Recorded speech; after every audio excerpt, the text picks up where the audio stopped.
Hello, everyone. Welcome to TV Literate, the podcast that unapologetically enjoys trashy TV. I'm Gillian, And I'm Megan. and we're here. We are here. I'm 30. I'm 30. Yeah, you're 30. 30. I'm old now. Yeah, you're old. Welcome to the Dusty Club.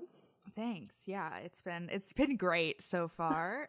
Tops. Wonderful. Just thriving. This period of my life has just been incredible. Incredible, show-stopping, unlike any other, incomparable. Exactly. Lady Gaga, all the Lady Gaga adjectives you can throw at it. Yep, because fuck it. Fuck it all. What have you been up to? What have you been watching lately, Gillian? I have to tell you this. Tonight is going to be the night that we have gone full circle on Survivor. Oh my God. We're that is back beautiful. at season 15 where we started initially. We are like That season is- 14, like 2 episodes left.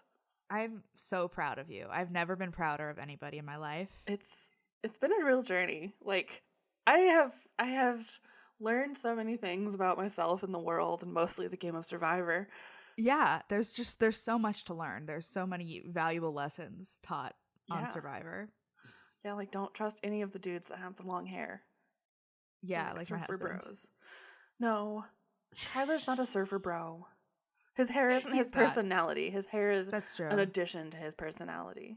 That's true. That is true. Because he would be personality-full? I don't know what the word is for that. Full of personality bald. He is not Samson.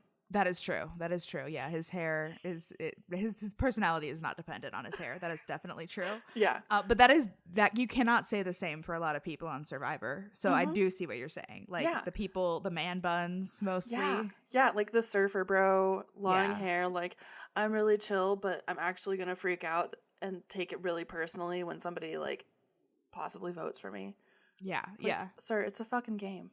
He's like, you just really broke my heart, bro.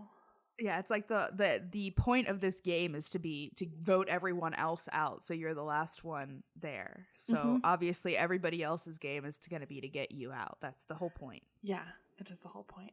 Oh, but I think I did send this to you earlier, but there's the new show Snake in the Grass coming out that has some of the old survivors in it, which has some really good ones too. It has Yul, Suri. Yes, just some like really Malcolm's in there too. Malcolm, he's the of all the man buns, Malcolm is the best of all the man buns. Yeah, he's the most like normal.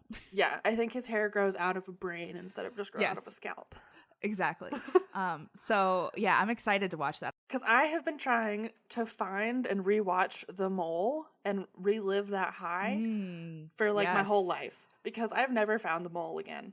I don't know if people just like I can find the Australian one, I can find the British one, but I can't find the American one, and it was like 5 seasons and it was chaos and I watched it all.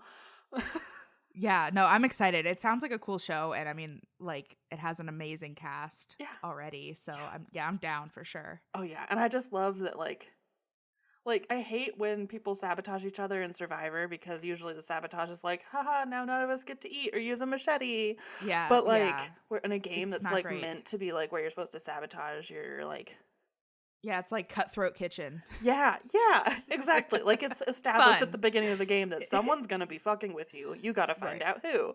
Right.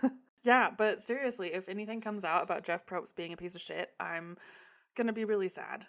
That would be the worst. That would be the worst for me. Absolutely. Yeah, like Jeff Probst, I swear to God, if you went to Epstein Island, just don't know.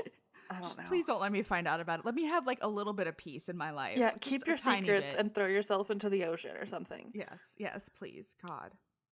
No, but he's fine. He is, yeah. I hope. Yeah. What have you been watching? Because I've literally just watched Survivor and read books again because that's where I'm at. It's summertime.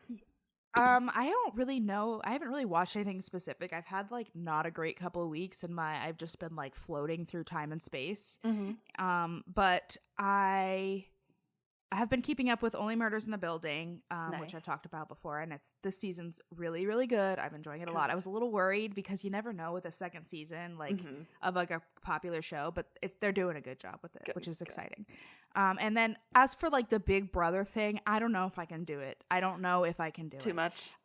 To be fair, I think this, from what I've seen, is widely like considered like a horrible season so far. So like maybe not the best one to get in on, but yeah, I don't really know if it's for me. I'm kind of like loosely following like it on Twitter and like a couple of podcasts, but I'm not really watching it anymore. It's just like, I don't even know if I just can't do it. I can't bring myself to do it. That's fair. Yeah, a lot of those like big reality shows are just too much for me. That have like so many involved things. Like 90 Day Fiance has gotten that way for me. Like 90 Day Fiance, and then it's 90 Day Fiance the other way, and then it's there's just so many like iterations of it that I can't even keep it straight anymore. Yeah, and then they're all like running kind of simultaneously, and I don't know what's fucking happening. I don't either. Yeah, it's too much. It's too much. But yeah, I don't know. I'm hoping to get into something soon because I am sorely in the need of like a good TV show to keep me happy. Yeah. Or at least, I don't even know, not miserable. All right. So I think we talked a little bit about this last week, but for today, we are going to go to Plathville. We are going to start off with season 4, which is currently airing right now. We're going to cover the first couple of episodes in this episode, and then we'll keep covering them, obviously, as they come out. But I was so excited to get into this because I've heard so much shit going on with Kim and Barry in particular. And it's just kind of like, I need to know. I need to see for myself what's going on with this family. Oh my God, me too. So sorry. Got the yawns. Yeah, no, especially like the Kim and Barry separation news made it on all of my news feeds. And I'm just like, what happened? Excuse me, what? Who did this? Because if it's Barry who did this, that's probably bad. But if it's Kim Balin, could be good. Yeah. It could be. Yeah. It's like, I don't really know what to make of this situation yet. So yeah, I think it's definitely part midlife crisis. Yes. Part really having the blindfold ripped off your eyes by becoming a reality TV family. I was gonna bring that up. I think that probably is like probably like the biggest factor in this, in her realizing her unhappiness, which we'll get into specifics in a minute. But like, is that she's getting, like, they're on TV, they're getting all this feedback, whether they want it or not, on how they're raising their kids and how they're living their life. And maybe she's realizing like, oh, maybe this isn't the best life for me. Maybe this was a trauma response. Yes. Yeah. So it's interesting to think about, for sure. Yeah. Yeah. Definitely verging on the edge of like Kim kind of almost saying, I regret having children, but yeah. Some of the stuff she was saying, I was like, man, I would hate to be one of her kids, or Barry even, and hear this stuff. I'm like, Barry's a piece of shit for sure, because like every time that one of his family members cries, he's just over there smirking like a fucking asshole. But default reaction is to smirk. Yeah, I do feel bad for Kim if she got by Barry's for sure, charismatic bullshit. Ugh, gross. Because they're just so weird. They're the weirdest fundies, because they're not really fundies. They're just they're not. They're like chosen fundies for no reason. Yeah. They're just like a cult. Yeah. Bizarre. They just like chose to shelter their kids for no reason. Yeah. In the name of God. Okay. But not really. But Barry's God. It's really weird. It's really weird watching them, especially after watching the Bates and the Duggars, who are so ingrained in the religion, like all the way down. And it doesn't feel that way at all with this family. Like, it's like, where did this come from? I don't get it. It's fucking Barry. I tell you, it's Barry. He wanted to start a cult. Creepy. He couldn't get anybody else to like him, so he just made his own cult. Yeah, for real. Okay, so the first episode is called Universe Had Different Plans. Man. This was something that somehow I had not heard about anything at all. Yeah, no, I didn't know anything about this either. So we get a good start immediately. We go to Lydia singing in her room while she's cleaning up, and I just like could not wait for this scene to be over because I hate seeing people sing. It's just so much secondhand. Even though like she's not like bad or anything, but I just cannot stand listening to people sing. Yeah. Unless you're performing as a concert, I don't want to. Yeah. And I sing a lot. I'm sorry. No, that's fine. It's like, it's also fine to like, but like to like sing very earnestly. Yes. Yeah. Sorry. You mean it too much. It's very fucking cringe. Yes. Yeah. Like to be like jokey, singy, like having a fun time. Sure. Go off. Yeah. But yeah. Anyway, it was just cringy. But then we cut to a clip of Kim and the younger girls just like breaking it down dancing. Hip hop dancing. And then Kim says, things are a little different now in Cairo for us. Just like, Well, when I was younger, Kim says, I used to listen to the Beastie Boys and Run Oh. DMC. And I was like, I can imagine exactly what 2002 was like for you. Yes. Yeah. Yeah. It's like, yeah, I can see this very clearly in my head. Uh-huh.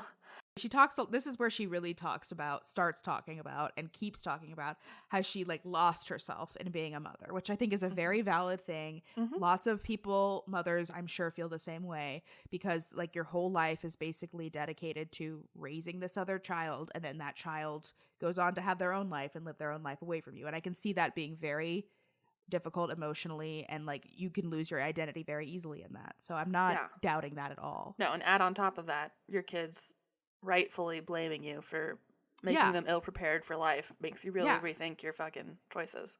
Which, yeah, like you said, deservedly so. Like they set their kids up for failure, both of them. Oh yeah, big time. Oh yeah, she talks about how she's like taking care of herself more, putting herself first, going to the gym, going to the gym. When she brought that man home. Oh God, I will get into that. I have a lot to say about that. Oh my God, yeah, it's wild. Kim is, she is kind of having a midlife crisis, but also she's having your children moved out and told you that you were the problem in their life crisis. Yeah, and you're realizing that you probably were. Mm-hmm. Realizing, oh shit, I actually didn't have that bad of a time when it wasn't the dresses and the music that made me have a bad time in my life. Yeah. I mean, imagine that. And then we get our first fucking Barry sighting of Barry just being a piece of shit. It's just like, to what degree are the physical changes are affecting her mentally or emotionally now that she's going to the gym more? I'm just like, her going to the gym is not the problem or any part of it. Like, right. And also it's like clearly he's not understanding this if he's thinking that like the physical change is happening before the mental one. Like clearly it took her a lot mentally to get to the place where she's going to do all this stuff. So like, yeah, her mentality has changed, Barry, and you missed that ship. It sailed. Yeah. He's like, she's maybe having a midlife crisis right now. She's entering into that phase. And I'm like, sir, you guys are the same fucking age. Yeah. You're the same pieces of shit to your kids. Like, she's just understanding what she has done, basically. The way that Barry, and like, just to be clear, I hate Kim too. Like, I think she's awful. Yeah. But Barry is just like, the way that he reacts to everything is just in such a condescending way. Uh-huh. I just anything that comes out of his mouth, I just want to punch him. Oh yeah, his whole vibe is like puny mortals. Yes, and it's like, dude, like, look in the mirror. You are the puniest mortal of them all. Yeah. Barry. Oh, gosh. So then we get a cut to Florida, which is where Olivia, Ethan, and Mariah are all living together. And they're also living with, in Tampa. And they're also living with Olivia's younger brother, Nathan, as well. That was a surprise to me. Yeah. That her 18-year-old brother is like getting out of the life now, too. Yeah, I was really happy to hear that he was talking about how, he was very eager when he turned 18 because, like, obviously we know that Olivia has had a very sheltered childhood too, so I'm sure her siblings are in the same boat. I'm glad that Olivia's helping her siblings escape too. Yeah, God. But also this seems like a fucking nightmare. It does. This is like one of my top 5 worst nightmares, having to live with family members forever. Yeah, no thanks. Yeah, I couldn't do it at all. Yeah, Ethan talks about kind of living together, the living situation. She said it was kind of awkward at first with him and Olivia because of all the things that had gone on, but it slowly kind of became a lot easier to get along, and they're kind of like back in the groove of things with each other, which is really good. And then they talk a little bit about their roommates. So Nathan seems to be a very like pretty helpful guy. Like he picks up after himself, he does the chores and everything, and kind of keeps to himself. Led a very, very strict household, so he's just he's keeping his head down and doing the work. Yeah, he keeps to himself. He's very like, mellow guy. And then Mariah doesn't do anything. Is a nightmare. I love Mariah, but she is a nightmare. Yeah. And I get it. She's allowed to be a nightmare. But yeah, definitely. I mean, obviously we'll get into it. Like, she's very depressed in these episodes. So like, I get how hard it is to get up and do chores and do anything if you're really depressed. But yeah, if you live with other people, like, you got to pitch in a little bit and do the dishes and or say like, hey, I'm having a really bad time right now. Here is this information. Yeah. Can you please help me out? That's all you really need to fucking do is communicate that you're having a bad time. And most people that you live with will be like, oh yeah, okay. You know, as long as you do it in a week or two or whatever, like whatever. Yeah, but she just like holes up in a room and doesn't talk to anyone. And that's not great. No, but she's 19. Yeah, I do get it 100%. I get it, but it's not great. But so this is where we get a teaser that Max was supposed to move in with them, but he did not move in with them. Dun, dun, dun. And Mariah hasn't told anyone what has happened other than that they're not together anymore. Yeah, right. So it's a mystery, but it won't be for long. So then so Mariah's been in her room, but she's like getting ready to go out. But I think Ethan and Olivia are kind of like annoyed that she hasn't done any of the chores and that she's like, even when they've asked her like, hey, can you just do the dishes? Yeah. Just the dishes. So Ethan kind of jokingly disconnects Mariah's spark plugs from her car so she can't go anywhere. And she gets so pissed at him, which I get. Can you imagine being like, I'm so depressed. I want to die. And you get in your car and it just goes click. That would be it. That would be my 13th reason. It's over. I was literally like, if this were any other like TV show or a TV show in my head, it would be like, well, and then Mariah died. Because she just died in the car. Lost it. Yes. So she kind of goes back in and like sulks a little bit. Then like after Ethan kind of realizes that like, hey, she's really upset and she wants to go, he's like, okay, I'm going to go fix her car. So he fixes her car and tells Mariah like, hey, your car's fixed. And so she decides she's going to go be emo at the beach with her guitar. Which she seems to do a lot, which, you know, that's fine. Go outside. Get out of your room. Nothing wrong with that. Yeah, it is like genuinely sometimes all I need to like change my mood a little bit is to just like go outside and like walk around a little bit, just like get away from my surroundings. It does help. Yes. But we get Mariah talking to the camera that she thought Tampa and Max were the start of her forever, and that Max called her and said he made a mistake. And so she's been Mariah in a dark place. This just made me feel so bad for Mariah. She talks about how it makes her feel worthless to be treated like she could be traded for anything. It's just like such a valid emotion to feel. And like, I feel so bad for her. And I take back every single nice thing that I've ever said about Max on this podcast. Fuck Max. This is an anti-Max podcast now. It is 100%. No questions asked. We don't fuck with cheaters here. Okay. If he comes back, he doesn't come back. Yeah, no. So she says she's been kind of secluding herself from everyone and that she doesn't really want to talk about it to anyone because it kind of like makes it more real, which again, I totally get that. Like acknowledging it is you gotta acknowledge it. It's like being sad. It's kind of like being an alcoholic. You gotta just say, I'm really fucking sad. Yeah. The first part of solving the problem is to acknowledge that you have the problem. Yeah, exactly. But that is really hard. So I do get that. Like, fully. Yeah, and fucking sucks. Yeah, it does. Also, it's only been 2 months since they moved down to Tampa. Like, they're all talking like, oh, you know, we've been having these troubles for forever. And it's like, you guys have had like 5 weeks of Mariah being super sad and depressed. And she's essentially having her very first relationship, which is like, imagine how heartbroken you were at 16 when your first boyfriend cheated on you or broke up with you or whatever. Like, yeah, definitely. She doesn't have the experience and maturity to be able to be like, okay, this is going to hurt for a little bit and then it will stop hurting. Right. Yeah, definitely.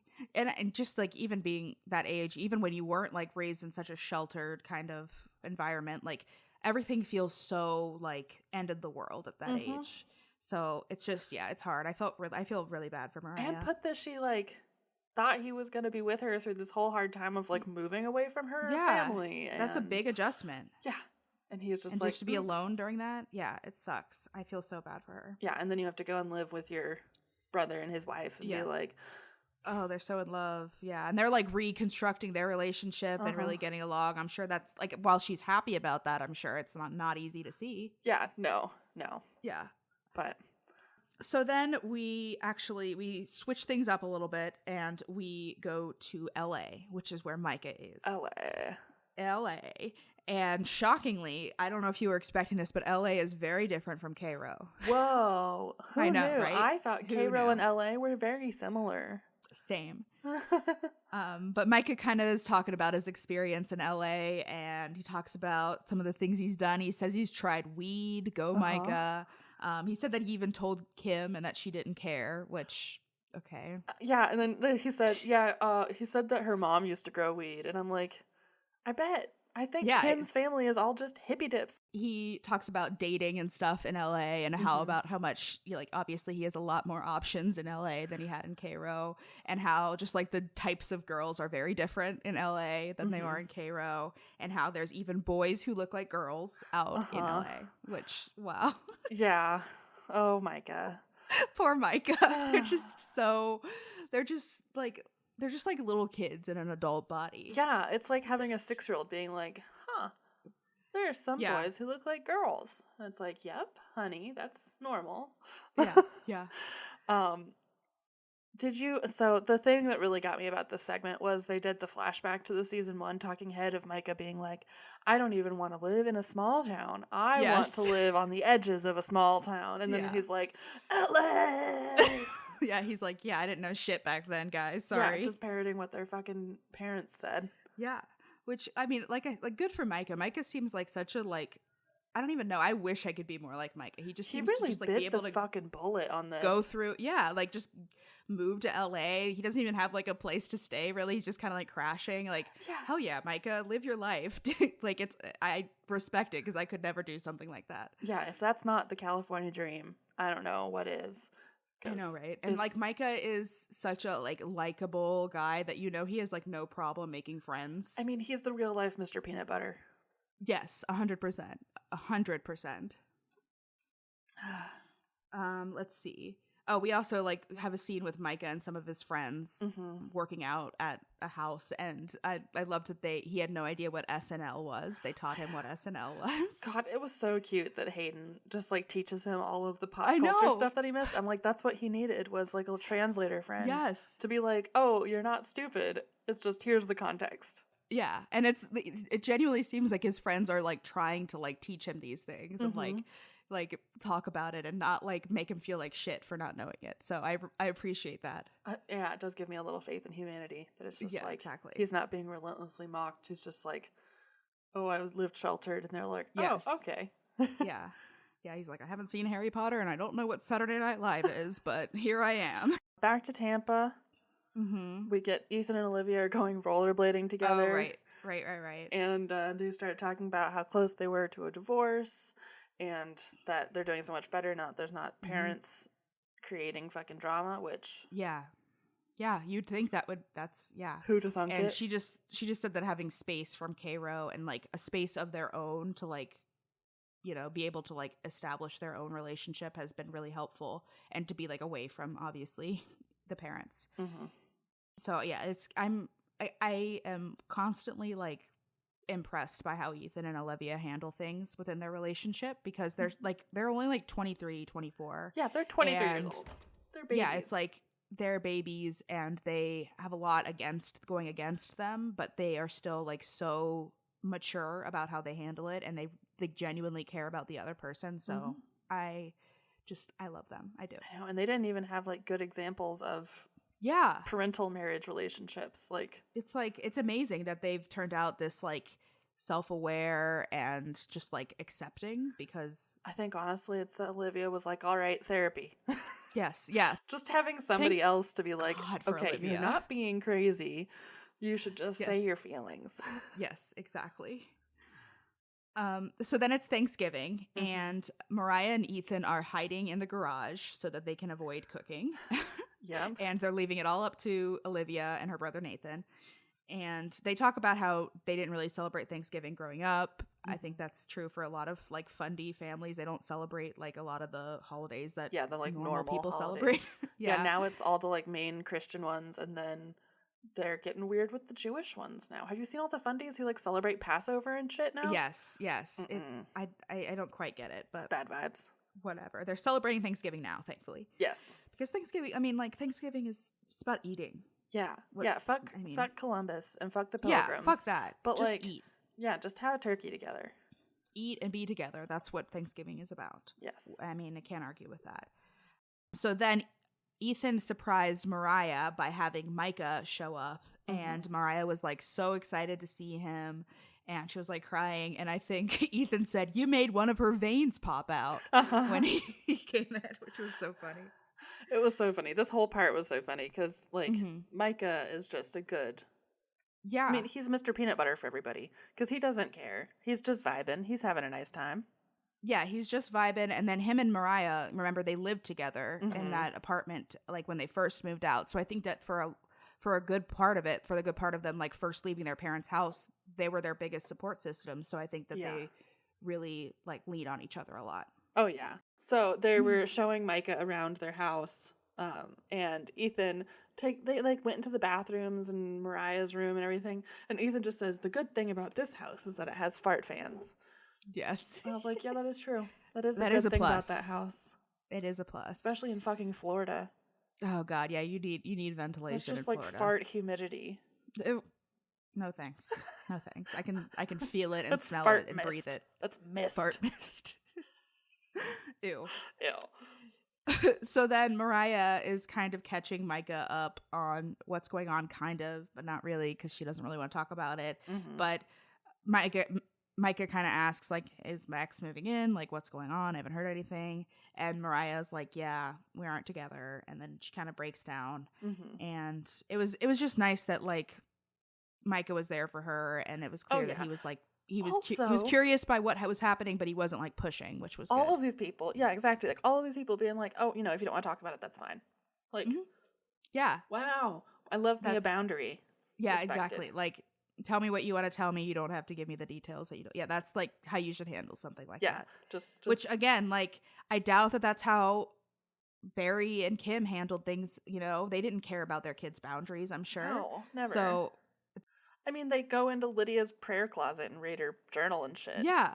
It's like, how do these kids learn to be so respectful in that house? I will never understand. I don't know. Again, maybe they just all went to therapy in season 1. Yeah, and I'm just so glad that, like, Mariah, Micah, Ethan, Olivia, they all, like, have each other. And because, like, I can't imagine how hard it would be to, like, be out in the world after being so sheltered and having, like, nothing. Oh yeah, yeah, like people who leave and get excommunicated from, like, Mormonism and, like, the Amish community and stuff, like, that's gotta be so fucking hard. Yeah. So I'm just glad that they, like, at least have each other through the whole thing. Oh yeah. All right, so then we get to one of my top 5 most hated moments of this set of episodes. Yes, and let's go for it. It is Kim going to her new dance studio and stretching on the ballet bar. I hated watching this so much. I just don't want it. I'm so sorry. Yeah, I'm not. It's not for me. This is not content that I want. And it's just weird because they're just, like, filming her and then she's talking over it. Yeah, it was bizarre. It made me feel very uncomfortable. Yeah. I don't know. She's still very flexible, which she was a professional dancer in school, but I guess never really got to do anything with it because she started having Barry's children. Yeah, well, that's what she said. She says she's always been pregnant and or nursing and never had time for yourself, which, like, I get, but also, like, does seem like you kind of, like, I know that Barry was probably like, she was like, influencing it's my choice, but you were in on that. So, like, I understand that, but, like, let's not pretend like you were forced into that. Oh, no. But I love that she's like, now I'm just going to discover who I am. And it's like, but you still have 3 young children at home. Yeah, like that's the thing. She's talking about how, like, her kids have left, and that's true for some of them. Yeah. But, like, you still do have several young children at home who do need your care. Yeah. And maybe you shouldn't just leave them with Barry because of how Barry is. Yeah, exactly. He's not emotionally supportive. Yeah, I don't know. Apparently she's going to be doing belly dancing. I just don't understand how, like, if they were so, like, fundy and modest earlier, like, how does this line with that at all? Like, how do you go from one end to the other, like, so quickly? I just think Kim literally just bought into it as, like, a trauma response, honestly. Yeah, I don't know. It's fucking bizarre. It's so weird. Barry, at this point, says one of my favorite things. This is a real up and down part of this episode for me. Barry says, there's this subtle foreboding that there's something wrong in our relationship. And I'm like, subtle foreboding? It's not very subtle, my dude. You are very unobservant. He's so unobservant. He just doesn't think that anyone could ever not like him. Yeah, which, like, newsflash, I would say most people probably would not like you if they met you. Yeah, you got that weird fucking creepy smile where you just get with the thin just lips unsettling. and you just look like you're lording over someone. Unsettling from the get-go, and there's nothing to come up from. Like, it's all bad. Why are you smiling when your daughter cries? Sir. Yeah, so he says he knows something's going on that's not good, but he doesn't understand and he doesn't know what to do. So, great. Good job, Barry. Very good deductive reasoning skills. Wonderful. And then Kim says, I've been journaling and I have something I want to read. And she, like, performs her whole journal. She whips out a pink journal with a little lock and key on it. I had to get that note in there. Sorry. Do your rendition. No, I'm just, like, all for journaling and, like, you know, self-reflection is great, but it was, like, so weird how, like, she performed this. It was like, okay, you're not journaling for yourself here, though, are you? Yeah, she talks about how her heart aches for something more, and she feels dead inside, lonely, isolated, disconnected. Who do I want to spend my time with? Is it Barry? Yeah.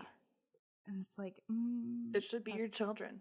It should be your children, yeah. Like, you should be thinking about them right now. I mean, I do understand, like, you should reflect on your relationship. Questioning about your whole marriage, but, you know, maybe one time mention that you do actually still have children in the home. Yes. It's hard to figure out, like, who's to blame. Like, obviously, because we don't know anything, but, like, they're both just so unlikable. They're so unlikable, and they're so blind in so many very obvious ways that, like, one moment of self-reflection just from either of you would be great. It's just, I don't even know how to unpack this because they're both so just wrong in every way. Yeah, like, Kim can't do anything in half measures. She's gonna be a mom to 10 kids, and she's gonna be nothing but a mom, and those 10 kids are gonna be nothing but kids, and they're gonna be kids and moms together. And then it's, I am not a mom. I do not ever want to be a mom again. I want to be a dancer. Yeah, it's like, okay, but you do have children. Yeah. And some of them are still under 18 and in your house and need to be cared for. Yeah, and Barry's not good at that. No, he's not. All right, so going into the next episode, it's called I Took Things a Little Too Far. Ugh. So I loved just the intro scene was a random little clip of Ethan and Nathan on scooters going around Tampa. It was just like such a vibe. I loved it. They were having the nicest time, and then they found the splash pad, like fountains with the rainbow colors, just yeah, it's just like, yes, go for it. So Mariah and Micah hang out and kind of talk a little bit more about their lives over the past couple of months because Micah's still in town for Thanksgiving. And she says, Mariah really talks about how she feels like she'll never be able to open up to someone again because it took so long for her to open up to Max. And then when she did, he ended up hurting her. And then she's just like, she talks about how he's the best guy she's ever met or will meet, but like, honey, that is not true. That fucking delusion, right? After you break up with someone and you're just like, oh, the best ever. Yeah. I so get that, but like, somebody who is the best person ever would not make you feel this way. Nope. That is the bottom line. Nope. That's definitely like point number one for best person ever is wouldn't be an asshole to you. Yes. Yeah, exactly. But I appreciated that Micah was like kind of encouraging her not to like downplay it. Like be honest. If he mistreated you, don't be like, oh, but it was this. Like, be honest with your feelings and don't give him a pass on that. Good job, Micah. Yes, yeah, because how did you end up this good? I know, right? Mariah still doesn't really want to share the details because she doesn't want people to hate Max, which I get that too because like I was in a relationship with a not good person who said really mean things to me, and I did not tell anyone anything that he said to me because like I didn't want, like I knew what they would say. Yeah. And I don't want I don't want to hear it. So I totally get like you don't want to hear like, oh, you'd never do that. And it's like, okay, well, he fucking did. So update your fucking. Exactly. It's like, it's just not, I don't want to get into it. I don't know. God. I don't know. But Micah definitely seems to have like read between the lines and kind of figured it out. It's pretty obvious. Like, come on. Yeah. There's only so many things that you can not want to talk about that happens when you're somewhere that your boyfriend and your spouse did while you were away. Your boyfriend is not. Yeah. It's like he killed somebody or cheated on you, and you'd probably talk about him killing someone because you'd be like, yeah, I called the cops because this man that I knew killed someone. Yeah, it's like, it's pretty bad when it's like the preferable option would be, yeah, I hope he's cheated on me and not killed someone. Yeah, exactly. So then we go back to Kim, of course, and she's been doing a lot of thinking and realizing, and she is not happy in her life. I mean, Queen, me too, okay? But, you know, it's other 2022. Reasons. We don't get to be happy. Yeah, it's 2022. Who is happy in their life? Let's be real. At least in America, for sure. God, no. She kind of says she came to this revelation when she had a weekend to herself. Because Barry took the kids somewhere. Yeah. And like you said, like, but you still can't be by yourself because you still have kids and you chose to have them. Yeah. So, I don't know. It's just like, maybe think about this in like, I don't know, 10 years when all your kids are out and. Well, or like, take this and don't go off and have an affair with the man at the gym. And start a new dance studio. Why don't you like say to your spouse, who you should be able to say these things to, like, hey, I need some more time for me. Now that we're down to just 3 kids, can you take them Tuesdays and Thursdays nights or whatever? Because he works from home. Yeah, there's a happy medium in between the two, for sure. Yeah, not like, I fucking hate my kids. I hate what they did to my life. Yeah, it's like, God damn, okay. Yeah, this whole scene was like a conversation with Kim. She was like doing something for her dance studio, and she was on the phone with Barry, and Barry's like, so like, what are we doing for dinner? And then I loved how Kim was just like, said, just have Amber cook the meat and put everything out. And it's like, so make your child cook dinner for her siblings? Like, that's not okay. It's the girl's job. Yeah, it's like, and the way that she said it definitely made it seem like that was like the normal thing for them to do. So poor Amber, who is now cooking everything. Yeah, sorry. What happened to, oh yeah, Lydia's working. Yeah, she's working at a bank, so she's out. So, yep. But I know. At this point, it's like, I fucking hated Kim, but I also fucking hated Barry. Like, oh yeah, you can feed your children one night. Yes, like he was acting like what are we supposed to do? But it's like, I understand, like, it would be nice to have like warning that you need to figure out dinner, but like you should be able to figure out dinner for your kids at this point. Yeah, like open up the fridge and the freezer. I'm sure there's stuff in there to cook. Because I'm sure she didn't like completely leave everybody high and dry. She probably still has done all the shopping and all other stuff. Right. Whatever. But so yeah, I don't know. Yeah, I just wrote, Barry, parenting your own children. Scary. Yeah, he talks about how he's realizing how much work Kim did around the house. And it's like, you're realizing it may be a little too late. And also, like, I just feel like that's something you, like, duh. Yeah. I don't know. It's just. I know. It's. Men. Man, yeah. He hopes this is just a temporary phase. And then him and Kim can work it out. Well, it's like, yeah, but you probably have to do some of that work. Yeah, it's like, in order to do that, you have to, like, put in effort. Yeah, so. Like, you can make dinner for your own children without your wife one night a week without complaint. Yes, I think so. You should be able to. We know he works from home, and he has a desk job. He's not, like, slaving away out doing construction. Right. Men.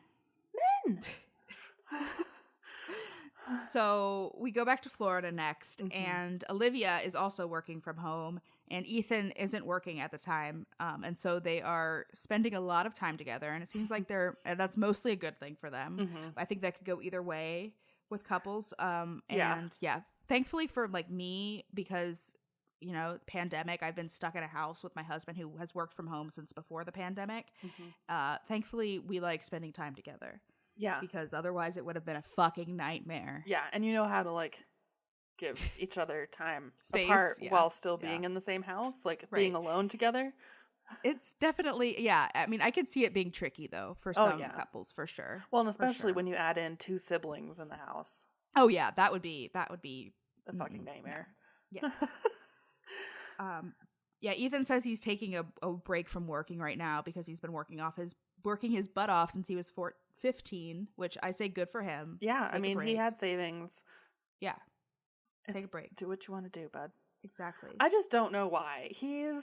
I am gonna, this is not necessarily just this episode, but he's fussing me up because he won't just go to a fucking mechanic in Tampa and be like, hey, I know. I've done all this work on these cars. Like, just get a mechanic job. Just do that. You don't have to do it forever, but you could do it and see if you like it. True. Yeah, Olivia just kind of talks about how it's kind of tricky having to live with both Ethan and Mariah. Well, neither of them are working, and they're all just always home all the time. Which, yeah. Yes. Yeah. And Ethan's bored because he doesn't have his cars to work on. Right. So he's... Yeah. It's like a bad combination of things. Pestery. He's like, hey, what you doing? Hey, what you doing? Which I get. I also get that vibe sometimes, but... I'm that way, too. Then we get a little clip of Kim going kayaking for some time to herself since she's so busy with her dance studios and her 3 rental properties. Doesn't mention her kids in there at all. No. But... yeah. I don't know. This whole part was weird. It was and weird. She's just like, I've been feeling neglected in my marriage, which reasonable, fine. That's probably true. Valid. But then she's like, he's the head of the household and that's biblical, so I'm fine with that. And it's like... maybe you need to examine some of that stuff too. Yeah, exactly. Maybe let's go further into that. The quote I have is, the husband is the head, but it's his job to nurture and care for his wife. And Barry did not do that. So he's not a good head. Nope. He's a bad noggin. Bad noggin. Bad noodle. Bad noodle. The worst noodle. She does acknowledge that she appreciates that Barry has been supportive of her decision to explore herself more and do the dance studio. So that is good. Yeah, he did apparently buy the whole dance studio. Just bought it. Yeah. So I mean, it's definitely I don't know. It's just such bizarre. It's so bizarre. There's so many layers to it. Yeah, and then we get to Micah meeting Max. Yes, the drama. So Micah's like, I'm going to figure this out, and I'm going to fucking talk to Max and figure out if I need to kill him. Yeah, because Mariah was like, why don't you just ask Max about it? And yeah, because Micah and Max were friends, too. Yeah. They're friends, so it's not like these are strangers meeting up. Yeah, so they meet up for dinner. What are you doing with my sister? It's just like, hey, bro, exactly. What the fuck? Yeah. So they meet up before they actually show any of the meetup. They have a little talking head with Max. And they ask how he's doing, and he says, not so well. And then he just starts sobbing. That's how I knew. I was like, this was not a kiss. Yes. This man went all the way. There's no way that he would be this upset if it was just a kiss. No. So basically they're talking, and Max tells Micah that he fucked up really bad, and he's crying and everything. He says that they were celebrating an old coworker's retirement at his house, and... I guess Max says he was just trying to be his wingman, and somehow he ended up kissing another female friend. Yeah. And I guess he said she tried to kiss him, was what she originally said. Yeah. It's like, okay. Yeah. And then, oh my God, he said the fucking words.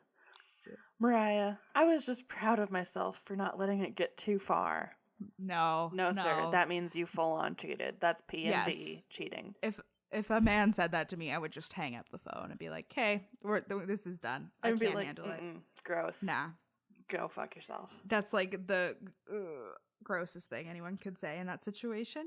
Yeah, you shouldn't be like. But at least if you do something that you genuinely fucked up, this, you genuinely fucked up here. You don't rationalize it by ending it with, at least I didn't blah, or at least it's not blah. That's not a good enough apology. Yeah, it's like, okay, well, you hurt my feelings, but you didn't fucking shoot me in the head, so all right, that's fine that you hurt my feelings. Right. Yeah, I don't know. He is a piece of poop, and Micah was like, I'm really fucking disappointed in you. Yeah. And so then, of course, we get to the real crux of the issue, which is Max just continuing to be a shithead about what Mariah wears. Which, she's not doing it for dude attention.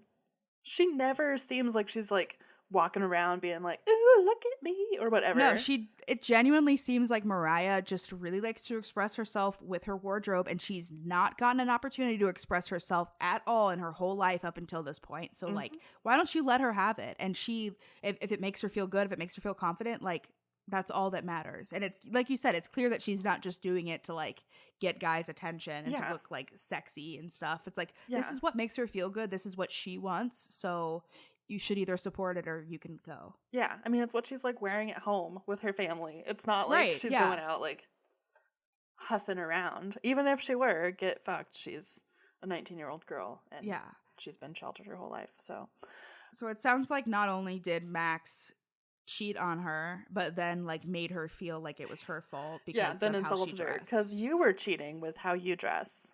Which, like, fuck you all the way, Max. So fucked, Max. Fuck all the way off to the moon and back. Yeah. And this ends with Micah asking Max if that's really all that happened or if he's sugarcoating it, and he insists that he's being honest. But... And then, of course, it fucking gets to him. Just having Micah look at you all blonde and Labrador-y, just looking at you being like, is that all? Because I'm really disappointed in you. I would hate to have Micah disappointed in me. That sounds awful. I know. He shouldn't have that many emotions. He's such a wholesome, just like golden retriever guy. I don't want that disappointed in me. That's like, you fucked up big time. No. Yeah. Yeah.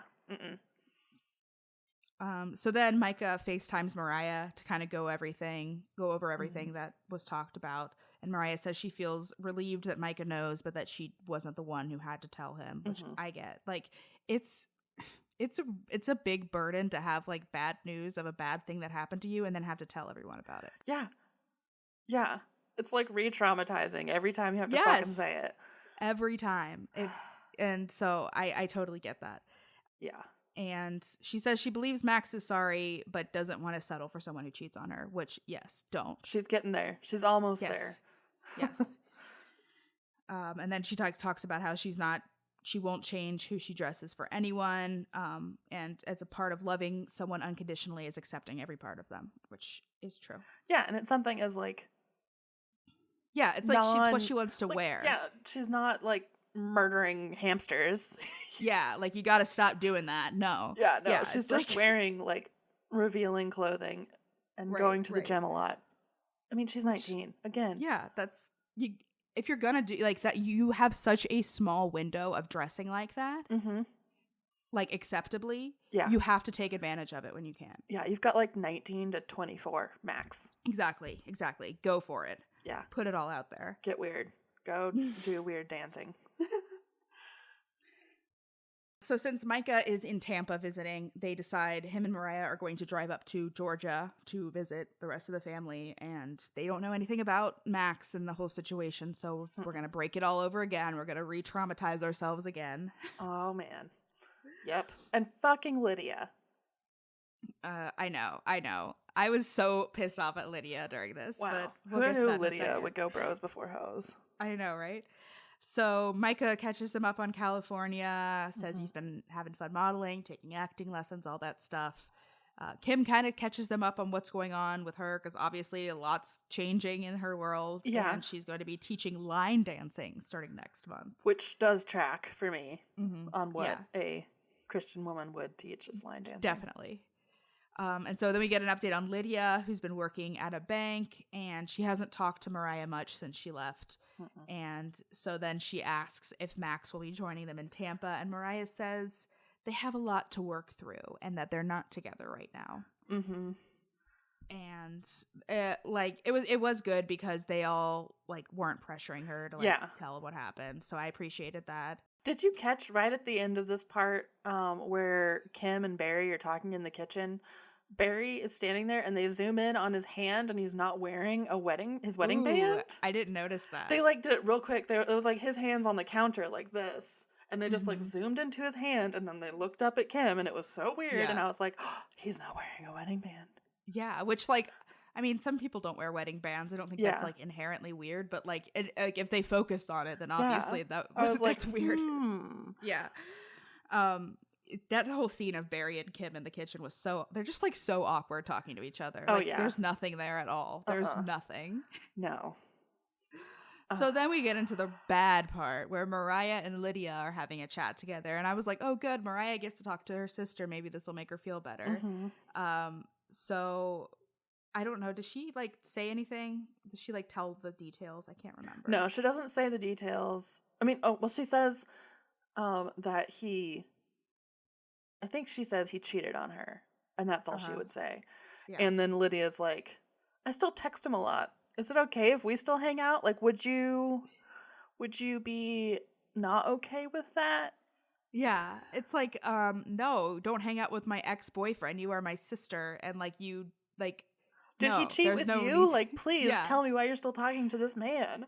It's bizarre. Really weird. It's like, I don't know. I was so turned off by this whole thing. I was like, Lydia, why would you like not be like, hey, fuck him? Like, maybe not those words, obviously, but like, be there for your sister and not this random guy who you've been friends with for a couple years vaguely because your sister dated him. Like, what the fuck? It's so fucking weird. And it makes me really feel like she's going to become one of those like fucked up church ladies, even though like no one else in the family is really that religious. She's the most religious one, and she's going to be like fucked up. Definitely. Yeah, definitely. So and she even brings up like religion into it and like talks about like, I don't even know what she says. But, she was like, I had to get over my beau, who she wasn't allowed to talk to, by surrendering myself to the Father.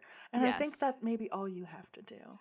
Yeah. And then Mariah even said like that made her really uncomfortable because she's not a religious person. Yeah. And, like lots of religious trauma that everyone should fucking know about. That it's like, what the fuck? It was so fucked up. And I was very disappointed in Lydia in this scene. Yeah. Yeah. Like, just no bros before hoes. No. Hoes before bros always. Always. All right, so the last episode for today is called Missed Myself. And it starts off with Olivia and Mariah kicking the boys out of the house so that they can record vocals on Mariah's first single, which is very exciting. Mm-hmm. And then we go into, for the holidays, I guess Micah and Mariah were in Minnesota visiting family there. Mm-hmm. And Mariah decided she was going to go back to LA with Micah for a bit afterwards, just to kind of like have a nice trip, you know, do some reflection. Get out of the house. Yeah. Change like of scenery. Perfect opportunity. They go to the Grand Canyon on their way there. Mm-hmm. And she wants to use this opportunity to like figure out her life. Yeah. Which is kind of a big ask for a trip, but I do get the sentiment. I think she might be at the right time for it because, you know, like 3 months after the big thing that happens, then like once you get everything out in the open, you can just get on with your life. We talk a little bit about Micah's living situation and how he's mostly just been couch surfing and still hasn't found a permanent place. Mm-hmm. And so they're like calling around trying to find a place to stay, and they end up staying with his friend Hayden, who we talked about earlier. Yeah. Who like lives in a really fucking nice house. I feel like that must have been where they were going to his aunt's house. Like maybe they were sitting. I don't know. It was a nice fucking house. It was so nice. It had like a bougie, like in LA. Yeah, a nice house in LA. Like this 22-year-old. Yeah, this man sells drugs, maybe. Yeah, exactly. Okay, so then we get a little clip from Ethan and Olivia, and we're talking about Ethan's cars, which have remained in Cairo, and he's itching to go work with them. And yeah, I don't really understand the situation. It seems like he just is kind of refusing to like find a solution for this in Tampa, which it doesn't seem like it would be that hard to find like a mechanic, a place like a mechanic shop where you can rent space. Yeah, like he could pay money to them. Yes. And like you said, like you could even, since he's not working, he could even try to get a job at one of these places and maybe work on his cars there. Like it just seems like there are lots of different things that he could be trying to do, but he's not really making an effort, and instead just wants to like go to Cairo. And like I think Olivia kind of keeps hammering home that like Ethan uses his cars as a way to like check out and not deal with things in the relationship and just like be in his own world. And I think that's kind of what he wants, but that's like not really the most productive thing to do. No, you'll just come back to be the same place. That's the problem with not dealing with it. Yeah. So yeah, I don't know. Olivia's worried if Ethan's spending time on his cars, like so much time, it's really going to damage their relationship. And she's also like worried about like him being close to his parents again. Like that's kind of been a whole thing, and I don't blame her for any of that. Like, yeah, I wouldn't want it either. I mean, this is very typical Ethan behavior that we have seen, is where he digs in his heels and was like, no, I won't do it. No. And then finally he like, no, it would be better if I just did it. Yeah. Like, 3 months I'm after hoping everybody else. I'm hoping he gets there soon, because this seems like a pretty like we could figure something out here. Yeah, you can, and like she was even like, we could use the backyard. You could build a garage back there. Like they have the space. Yeah, it's just like he just doesn't want to find a solution, I think. Yeah, which no. Hopefully he comes around. He, like you said, this is very typical Ethan, and he so far has come around. So let's cross our fingers. It just takes him a while. He's just like the horse that won't go in the barn. Right. So then we're going back to LA, and we go to Hayden's aunt's house, and they show them. I love this part when they showed him the gym, and they have like the little, like, I don't even know what are they called. I don't know. It's like the vibrating pad thing, like that you stand on and it jiggles all your shit. I don't know what it's for. I don't either, but Micah just calls it very innocently the vibrator. I was just so glad Mariah knew what it was. Yes. That's all that really matters. Because, like, yeah, it's okay if you don't know what a vibrator is, I guess, but whatever. Yeah, you'll learn soon. Yes, when the cameras are off, Hayden will tell you. You will learn, I'm sure. That I think there is a clip from one of the old Duggar shows where they used to be able to show Anna Duggar, and she was like, there was like a baby like bouncer, and it like, I guess it vibrated, and she just called it the vibrator. And it's like, it's particularly painful because it's like, yeah, she has no idea. No clue. Nothing. No clue. Yeah, what she's saying. I was very glad Mariah knew what that was. I was like, yes, you're going to get over Max just fine. Exactly. We talk about, like, Micah has a friend named Capiche who was raised by strict Indian parents and very sheltered too. So he talks about how it's been kind of like nice having someone to kind of relate to, like a very different experience, but also similar in a lot of ways. Yeah. Very sheltered. Yeah. Honestly, I think as much as LA will like eat you up and spit you out, there's also so many people who are new there and don't know what's happening there and are like, you know, from cowpoke towns moving to LA and being bamboozled by the lights and the sounds. Yeah. So you are you can find lots of kindred spirits as long as you don't get taken for a ride. Yeah, there are all kinds of people. It takes up all kinds of people to make up LA. So you're going to find some people to get along with, I'm sure. So Mariah talks about her single. It's called I Missed Myself. And it's about being somebody else, basically, for the sake of her family. And she says she's really relating to it again with the whole Max situation. So yeah. Kim's going to be singing it nonstop. Yeah, and it's like not realizing that it's about the trauma that you inflicted on your child. Yeah, okay. Yep. Micah starts talking about how he's glad that he grew up the way he did, but also like, are you? Yeah. I don't know. I think Micah just didn't get the brunt of a lot of it because he was kind of one of the middle, like, lost boys. Yeah, and also, like, I do think in a lot of fundy families, like, the girls often have it a lot worse than the boys. So, yeah. Yeah. And also, he's just, like, Micah is a very, like, resilient type of person. Like, that's just his personality. He's a Labrador. Yeah, exactly. So it's, like, it might not affect him as much as it affected Ethan or Mariah or whatever. Yeah. And Ethan's, like, a Frenchie. Oh, maybe that's why I like him so much. Because he's very sweet, but also will stand there with his little feet just dug in. Oh, yeah. Bulldog stance. No. Hector is the most emotional little boy in the world, and it's, like, so sweet. I love it. He's, like, so sensitive. So many feelings. I get it, buddy. I feel the same way. Yeah, so Ethan is a Frenchie. Okay, I'm for this, and I love it. So they kind of start talking about dating statuses a little bit, and that's when Mariah kind of gets a little triggered and doesn't want to talk about it. And again, they respected her and were like, cool, let's move on. That Capiche dude was like so on it because the other guy was just like, oh, what happened? Like, you know, innocently, not really noticing. And he's like, she's upset, dude. Let's let her live. Yeah, let's just move on. Yeah. I'm like, oh, good. And then she says something which I related to so much. She said that she was having a really good time and she feels guilty for being so happy because she's been depressed for so long that it feels wrong. And that is so relatable. So relatable.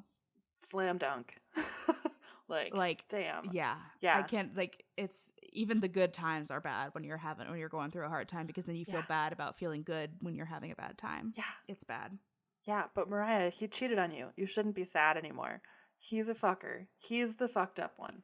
Right. You should be enjoying your life because he's the one that fucked up. So you go for it, queen. Live your life. Have fun. Be safe, though. Yeah. So then the best part happens, and we go back to Cairo, where Kim's Jamaican friend Nigel from the gym, right, her Jamaican friend Nigel is coming over to cook dinner for the family. Barry looked like he was about to fucking lose it when he saw this man, this like fairy tone, very athletic, beautiful Jamaican man. But of course he had the same smile on his face the whole time. That you could tell it was bothering him. Yeah, shit-eating grin. Just being like, oh. Because, he's not going to be outright mean. He can't be outright mean because then he knows that there will be fallout. But exactly. I need to know. I need a podcast with Nigel. Yes. Because Nigel, I need to know how that was. Yeah, please. We want to interview Contact us. We'll interview you, and we promise we'll be nice. Yeah. I need to know more. I need to know more about their, like, how they know each other, because he talked, I mean, they obviously met at the gym, and he talks about how, like, Kim is very friendly and nice, but, like, I want to know more about their friendship dynamics. Like, I want to know, what do they talk about? Like, I don't know. Anything. I need anything. Like, what does Kim talk about to anyone? Other than kids and dance, which maybe he likes dance or kids. Maybe. Who knows? I hope it's the dance that he likes. But Barry says that he says that there's no reason to be jealous, but maybe Kim would like it if he's jealous. And I'm like, yeah, that is really the bottom line. And then fucking like 10 minutes later, Kim was like, it would be nice to see Barry a little jealous. And I'm like, you guys are fucking 14-year-olds. Yeah.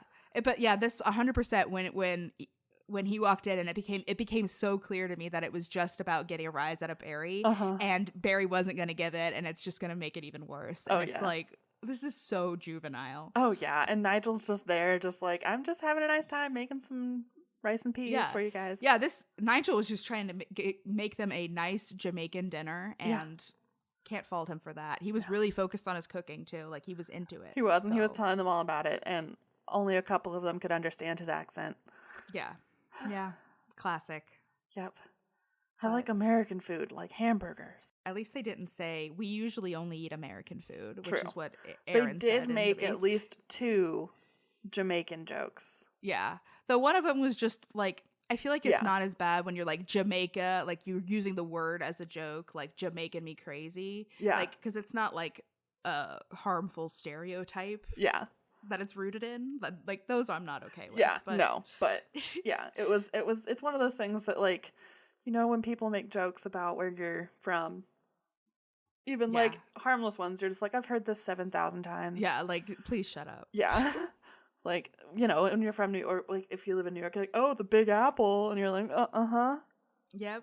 Yeah, that's what it's called. Yep. Oh, and this ends with at the dinner table, Kim joke challenges them to a push-up challenge, Barry and Nigel, and it's like, come on now you're just being mean. I know. I didn't even write anything about that because I just remembered it, and also I just wrote the word cringe. yeah, that's all it is. It's like, God, that whole conversation around that where he's like, yeah, I go to the gym every day, and Nigel's like, oh, I go to the gym 30 minutes a day. There's 24 hours in the day. Why can't 30 minutes of them be for your body? And then Barry's like, I go to the gym every night. And they're like, yeah, he goes to the gym 5 minutes to go stand on the vibrating machine. Yeah. Which, I mean, you do go to the gym. Yeah. I guess that counts, but. It does. I don't know what the vibrating machine does. I don't know. Does it make you, like, fit? Or is it just supposed to make you, like, loose? I feel like it could not make you fit, because if it did, more people would be using them. You know what I mean? Like, if it was that easy to be fit, to just stand on a vibrating machine, I would be standing on a vibrating machine all the fucking time. Yeah, that would be pretty easy. Yeah. Yeah, I don't know what it's So, for. I don't know. Maybe it just, like, loosens you up. Yeah, shakes your juices out. I guess. Oh, we go back to L.A. next. LA. And Micah and Mariah are driving around and sightseeing and catching up. And they stop. Yes. On another rock with a vista. On a rock. Just as they do. And Micah kind of asks how she's doing, and Mariah says that after Max and Micah had met up, he had called her and came clean that it wasn't just a kiss after all, which we all fucking knew. Even Micah knew, and he said it. Yeah. Yeah, so he lied to her and to Micah, and Micah's big mad. And then we get the first moment of Mariah breaking free. She says, maybe it wasn't as good as what I thought it was. Mm-hmm. Yep. And then she follows that up with, he says that I cheated on him with my clothes. And I was like, fuck that. Throw the whole man away. Yes. Yeah. No. You like, Mariah, you are a beautiful, vibrant, like, kind person. You are going to fight, like, you do not have to settle for somebody who makes you feel this way. Yeah. And he's done it multiple times. Like, he broke up with her and, like, wouldn't be serious with her at the beginning. Like, he's just been a fuckboy the whole time. And the clothes argument has been a thing, like, throughout the whole thing. So it's, like, clear that he's not going to change on this situation, and he's being pretty unreasonable about it. So yeah, it's like, okay, Godspeed. If I wanted someone to be cat fur.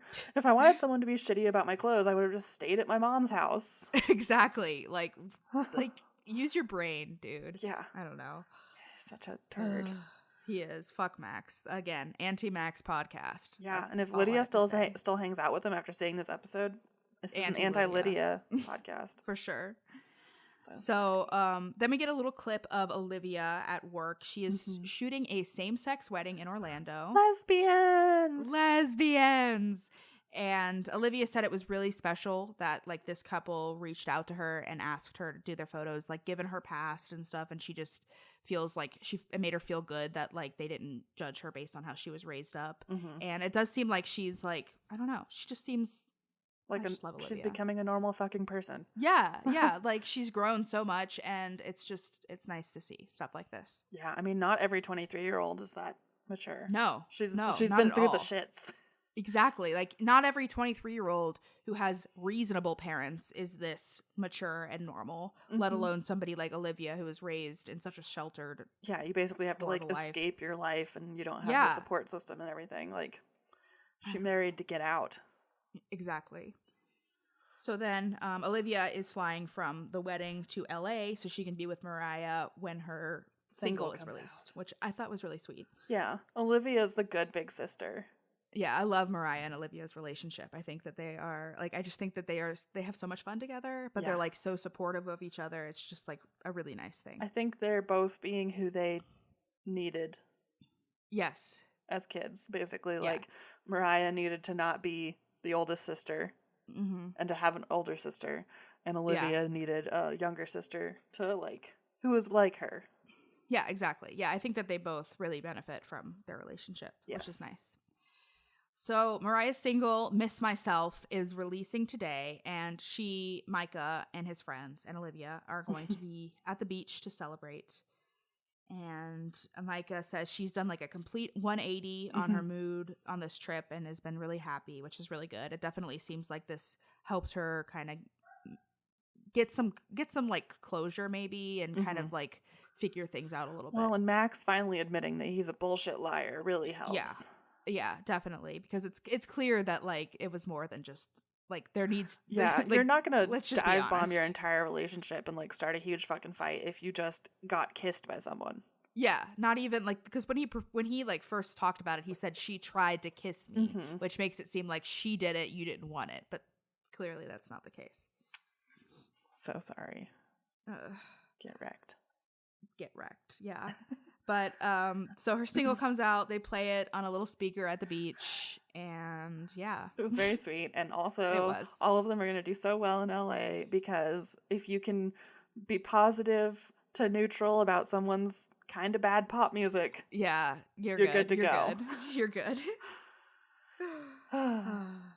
So then the last part of this episode, we get another little clip in Cairo, and Barry says Kim is not really part of the family meals anymore, and so he's taking much more of a role, which, okay. Good, do it. You were gone down in fucking Florida most of the week and left her with the kids for most of you guys' life. Like, right, yeah. It's your turn, bud. Yeah, he said this whole thing's been a big wake-up call for him, and he's realized that Kim is feeling taken for granted. And it's like, a little late for that, but I love that he's like, at least you're acknowledging it. In this part, he's like, I didn't think our marriage was that bad. I would have given it a 6. And I'm like, sir, you need to go back to school. That's a D. Like, yeah, that's like, I would not want to be in a relationship that was a 6 out of 10. Yeah, no. I would be like, yeah, we need to work. Yeah, we need to work on this. How has it gotten this bad? Yeah, like, what the fuck? It's just, I don't know. He says, looking back, I missed a lot of opportunities to tell Kim I love her. And it's like, okay. Well, you could start now, bud. And that's the thing, is like, he keeps talking about this stuff like it's all in the past. And a lot of it is, I'm sure. But like, that doesn't mean that you can't make changes in your life now in order to accommodate them. Like, he's just like kind of just completely giving up and doesn't seem to be. He's just like, oh, well, she doesn't want to be my wife anymore. Guess that's my problem. You're realizing that she doesn't feel loved, so why don't you try to make her feel loved?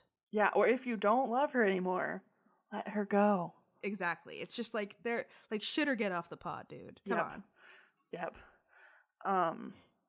He says that he bought the dance studio, and he said he expected her to immediately forgive him, basically, be better. Like, oh, yep, you fixed everything with this one monetary donation to your wife's happiness. Right. Yeah, it's like, God, that would be the thing he would think, though. That is how people like that work, their brains. Oh, yeah. It's like, I'll just fix it with this one really simple thing that is not addressing any of the actual issues at hand. Yeah, it's just basically like, oh, love bombing. I know I've been neglectful, but you can forget all of that because I bought you a studio. Honey, we bought a zoo. But I don't know. It doesn't seem to be working very well because Kim has now moved out of their bedroom and is sleeping on the couch. That's not a good sign. No. Barry says, I always thought marriage would be until I died, but it looks like it won't be like that. And it's like, again, sir, if you give a shit. Yeah, it could. Yeah. Like, marriage can be until you die, but you actually have to make effort in your relationship in order to get it that far. Like, you can't just like expect it to just go on with you doing nothing. Yeah, that's how you end up with being married until you died because your wife killed you. Exactly. Yes. Honestly, I'm surprised that's not the real thing that's happening. Yeah. And I wouldn't blame her if it was, honestly. No. But yeah, I think that wraps us up for the first 3 episodes. Do you have anything else you wanted to talk about these? No, that's it. All right.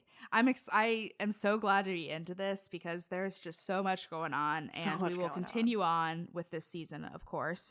But if you have anything you want to say about this episode, if you have anything you want us to watch or talk about for future episodes, why don't you send us an email at tvliterate@gmail.com. And you can find us all over the internet at TV Literate. We are on Twitter, Tumblr, Reddit, Facebook, anywhere that you can think of. We are there. If you see anything fun or cool, tag us in it. I love it when you guys tag us and stuff and you're like, oh my God, look at this. Because it's just, it's so good. It is. We love it. And if you want to help us with our podcasting hosting fees, we have a Ko-fi at www.ko-fi.com/TV Literate. Yes, thank you so much. And if you have a moment and can leave us a review, we would appreciate that as well. And we will see you guys next week with another episode. Bye-bye. Bye.